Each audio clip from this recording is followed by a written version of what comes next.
The first time I saw her, the battlefield was already burning. The twin suns of Zytherian 3 seared the horizon in streaks of crimson, and the acrid smell of ozone and plasma filled the air. Explosions punctuated the deafening roar of laser cannons and plasma mortars, sending showers of molten debris into the blackened sky.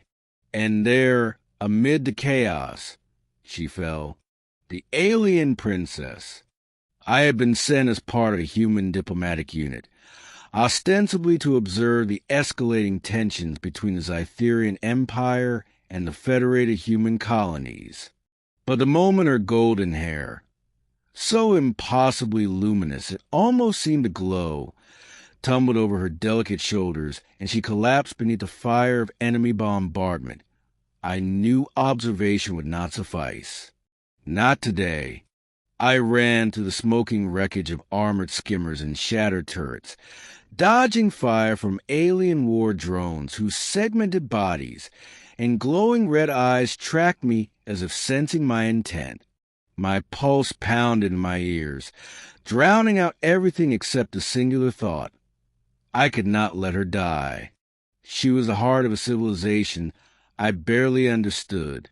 Her people, with their translucent skin that shimmered in the sunlight and eyes like molten silver, were legendary in interstellar politics. Losing her would not only destroy a dynasty, it could ignite a war the likes of which the galaxy had never seen. The moment I reached her, she was struggling to rise, her robe shredded, body scorched. The fine mesh of her royal armor had been burned through in multiple places, exposing fragile skin that glimmered faintly under the blood-stained dust. She whispered, her voice melodic, almost otherworldly. I cannot move. Sure, I said, gripping her tightly. I've got you. I'll get you out of here. And then I did something I had never done before in my life. I lifted her into my arms. The heat of the burning battlefield was suffocating. Laser fire streaked past, and robotic siege units advanced, oblivious of the smoke and bodies that littered the ground. I ran faster than I ever thought human legs could move, leaping over fallen mechs and flaming craters, feeling the unnatural weight of a life far more precious than my own. Somehow, against all odds, I reached a small ravine that offered minimal cover. I collapsed against the jagged rocks, panting, sweat and ash dripping from my brow. Her head rested against my chest, and I felt her shiver, not from exhaustion, but from the residual heat of plasma burns. Hold on, I whispered, my own voice breaking. We're not done yet. Hours, or maybe minutes, time had lost meaning, passed before we were finally rescued by a squad of Zytherian loyalists. They looked at me with a mixture of awe and disbelief. You carried her through the fire of war, one said in the alien tongue, which I barely understood. Yet the tone was unmistakable. Reverence.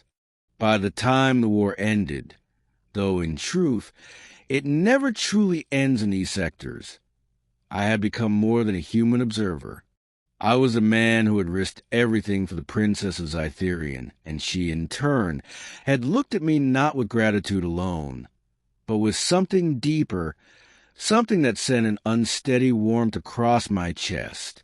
Chapter 2, The Court of Ashes. The Zytherian Empire was in ruins. Orbital satellites lay shattered. Entire colonies burned, and the remnants of their fleet were scattered across the outer rims. Yet within the palace, the splendor of an ancient civilization endured, as if the walls themselves refused to acknowledge defeat. The Princess Leora had insisted I accompany her to the capital.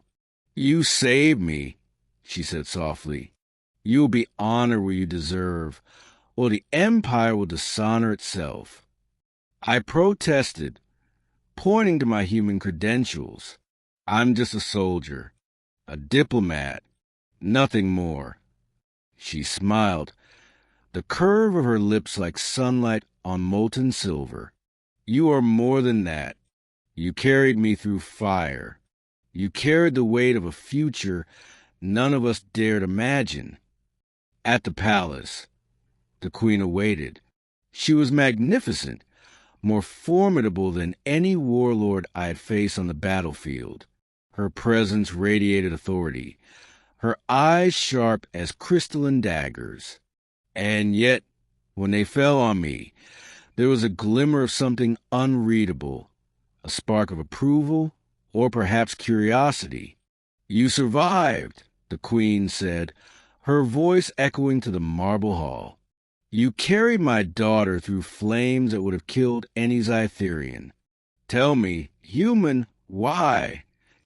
I swallowed, my mouth dry, because I couldn't let her die, not when the war was already cruel enough. A silence followed. Then the queen, to my utter shock, approached me. You have courage, she said, and more than courage, a heart capable of defying death itself. Zytherian honors such bravery. You are no longer merely a guest. You are the one I will call my consort. I blinked. Consort? Me? Her lips curved in a faint, regal smile. Yes, the Empire requires unity in the aftermath of this war, and my daughter chooses you. Leora's hand brushed mine, soft and urgent. I choose you, too, she whispered. I wasn't sure I understood then. How could a human, an outsider, be elevated to such heights in an alien dynasty? But looking into her eyes, I realized it was never about politics. It was about survival, courage, and the bond forged in the crucible of fire. Chapter 3, Secrets of the Fire. The following weeks were a whirlwind. The palace was a maze of shimmering halls, suspended gardens, and bioluminescent corridors that seemed alive under the touch of Zytherian technology. I was tutored in the language, customs, and history of a people whose memories span millennia. Yet each lesson was overshadowed by the unspoken tension. The war was over, but enemies lurked in every corner. The princess was more than royalty. She was a strategist, a warrior, and a scholar of ancient energy weapons that predated human understanding. Together, we trained in the art of combat, blending human ingenuity with Zytherian agility. In those moments, we discovered each other, not as royal and consort, but as two beings intertwined by choice and necessity. One night, she confided in me, the fire of war is not just the battles you saw. It is the darkness inside every soul, human or Zytherian. Only by confronting it can we hope to survive. I understood then that our bond was not born merely of bravery, but of shared trauma, of witnessing mortality together and refusing to bow to it. And then came the night of the coup, the shadow over Zytherian. Despite the war's end, dissenters plotted in secret. Loyalists of the deposed generals sought to eliminate the princess and reclaim the throne. That night, I awoke to the palace alarms. The same burning heat of battle I had thought I had left behind on the plains now raged within the halls I had come to call home. Leora was cornered, her guards overwhelmed. Without hesitation, I grabbed her hand. Not again, she whispered, almost laughing despite the chaos. Not again, I echoed, and we ran through the twisting corridors of the palace. We evaded plasma blasts and collapsing walkways. The floor shuddered beneath the weight of falling ceilings, sparks flying from ruptured energy conduits. I carried her again, just as I had on the battlefield, and for a fleeting moment, The nightmare and the memory of the first fire merged into one. At the top of the central spire, the queen awaited with a contingent of loyalists. She extended her hand, not in command, but in solidarity. "You carried her once through the fire of war," she said. "Now you carry the Empire." The coup collapsed under the combined strength of human and Zytherian forces. And in the silence that followed, the queen approached me. Her gaze was intense, almost maternal yet regal. "You have proven yourself worthy beyond measure. Leora is my daughter, and you are my consort. Together, you will rebuild the Empire." Chapter 5. A New Dawn. Months passed. The Empire slowly healed, and the bond between human and Zytherian deepened. I was no longer an outsider, no longer merely a human observer.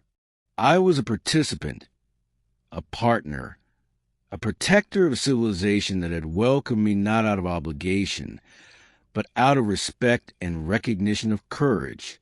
Leora and I walked through the gardens of the restored palace, the twin sons of Zytherian, three casting golden light over our path. She rested her head against my shoulder. "You know," she said softly, "I never thought I'd meet someone who could carry me through fire, literally and figuratively. And yet here you are." I smiled, feeling the weight of our shared past and the promise of the future. "I'll always carry you," I said, "through war, through peace, through whatever comes next." She looked up, her eyes bright with unspoken emotion. "Then perhaps one day, the stories will tell not only the princess who survived fire, but the human who became more than legend, who became my consort, my equal, and my heart." And in that moment, I realized that the fire of war had not merely tested us. It had forged us, forged a bond that would endure for lifetimes, across galaxies, through wars yet to come. And for the first time, I truly understood what it meant to be more than human. Because love, courage, and loyalty, those were universal. And those had made me, against all odds, the consort of an alien queen. The twin sun set over Zytherian 3, painting the sky in gold and crimson. And as we watched, hand in hand, I knew that the fires of war had given way not to destruction, but to beginning,